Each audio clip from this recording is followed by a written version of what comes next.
Hi guys, and welcome to this episode of Ask Babs. Now, for those of you who watched the giveaway, when I announced the giveaway for September, I did put in there that if you had questions or comments, you could post them to that video and I would grab them from there and then start this series. I got this idea from One Pot Chef. I watch his show all the time, and his is called Coffee Hour or Coffee Time or something like that, and he numbers them, Coffee Time 1, 2, 3, 4. Well, this is Ask Babs number 1.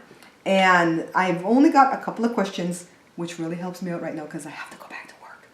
Anyways, let me see if I can get this laptop to come on anytime soon. So slow.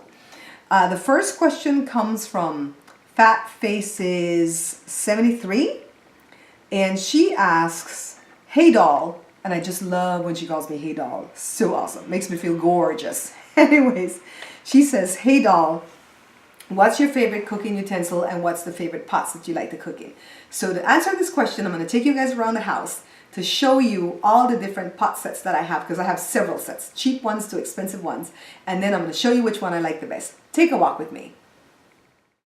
This is my newest set. I got it at Macy's from my gift cards from my recent birthday party. My cast iron skillet is right there. This one-handled skillet, we cook a lot of chicken in it. This two-handled huge skillet, we cook rice and beans in that. This is an 18-quart pot that we use when we're having big birthday parties, and it cooks a lot of chicken or rice and beans. The stainless steel set I use from time to time. I got this at Costco many years ago, but this would have to be my favorite pot of all time, and let me tell you why. Although I have all those beautiful pots, I would say this is my go-to pot to cook just about everything. I like the size of it. It's kind of a Dutch oven-y type, pot. I like the size of it. I like that it looked kind of cast iron when it's not. I like the marbling effect for the design here. I love that I could cook a whole chicken in this without any hassle, and I could cook like a really good pot of rice and beans to serve at a smaller party. And you can make soup. I just love this pot for everything. So to answer your question, this would have to be my favorite pot out of all the pots that I have. And I had to think really hard, but this would be my favorite kitchen utensil, this serving fork. We call it like a two-prong fork. And it's my favorite because I use it to poke through potatoes when I'm boiling potatoes to make sure they're done. I use it to go through the rice or the rice and beans so you can loosen it up to make sure it's done. So as you guys can see, I have a lot of different sets, but I picked that one because I like the size, I like the height, I like the way it cooks the meat. The meat's so brown and goldeny. I like the way it cooks the rice and beans. It just really cooks really well. When that pot goes out on me, I'm rushing right back down to the swap meet to buy another one. It was only like $30 originally at the swap meet, and as you can see, the utensil that I like is the serving fork, and I showed you all the reasons why I liked it, right? Anyways, the next question comes from Daffy Duck 5, and this person wants to know, I don't know if it's a boy or girl because there's no picture. This person wants to know if I cook every day, and if yes, what motivates me to do so? And if no, what type of takeout do we typically feed the family? Well, I think I can safely say yes, I cook every day.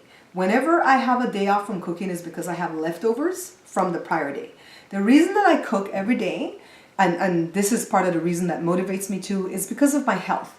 I don't have blood pressure, sugar, cholesterol, any of those type of issues that usually attacks people that are my age, but I do have issues with an inner ear problem. Back in the 1990s, they wanted to diagnose me with Meniere's disease, but they scaled back from that diagnosis because they noticed how well I do when I watch the foods that I eat.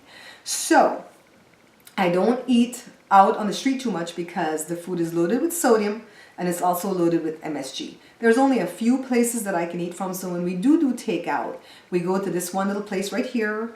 I think I'm putting the video on this side where you guys could see. And you guys can see my favorite little server in the window when I went this morning to videotape.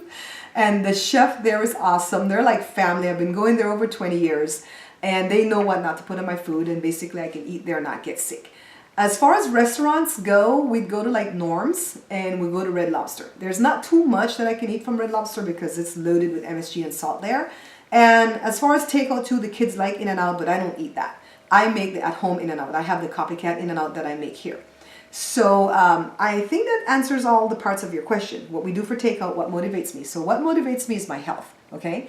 And I'm on 1,000 milligram sodium diet a day. You guys don't rush out and do that because it's not for everybody. My doctor's monitoring me on that. And basically that works for me because if I get more than that for the day, I get such severe symptoms, and especially if the food has MSG, my symptoms range from the ringing in the ear, pain in the mastoid bone, dizzy spells so severe that I can't even get out of bed. I have to have somebody here assisting me 24/7, and the dizzy spells will last like 72 hours. And I can't drive when I'm in those dizzy spells. And I'll get like unfocusedness, you know, not just where I'm like in a daze, just, you know, not paying attention to you, but unfocusedness to the point that I can't even think. I'll go in the refrigerator to get something and I'll like slam the door before I move my head, right? I mean, it's really, really awful what MSG does to me. And so I really monitor that. That's why you'll never see me eat like a hot dog, because a hot dog is loaded with like 970 milligrams of sodium in one little hot dog. That would wipe out my sodium for an entire day. And you will never see me cook with soy sauce, because soy sauce has MSG naturally occurring in it. You won't see me cook with Worcestershire sauce, any of the sauces. You won't ever see me eat Chinese food. No matter if they say that it's MSG free, it's truly not MSG free, because they cook a lot of things with soy sauce, and soy sauce has MSG in it. So you'll never, I haven't eaten Chinese food since 2002, and I'll probably never eat it again in my life, okay? Unless somebody cooks it in front of me and I see exactly what they put in it. Anyways, I think that answers all the questions for right now. This has been fun. I have to rush back to work because it's in the middle of my work day. But I really enjoy doing this, and I hope that you guys will latch on to this video, this first one, Ask Babs, part 1. Put your questions, your comments, anything that you want to know, and I'll come on the middle of the month, like the middle of November. Just every time I announce my giveaway winner, that's when I'll know, generate this video, and I'll make a video answering all your questions for anything that you ever wanted to know about the show, about me, about the kids, and the only way I won't answer is if the kids say don't give that answer. But anyways, thank you guys so much for watching as always, and I can't wait for the next session of Ask Babs. You guys enjoy the rest of your day, all right? Don't forget to stop by my vlog right here on YouTube. It's called Babs Bear Talk. Please be sure to stop by my review channel right here on YouTube. It's called Bear Pantry Talk.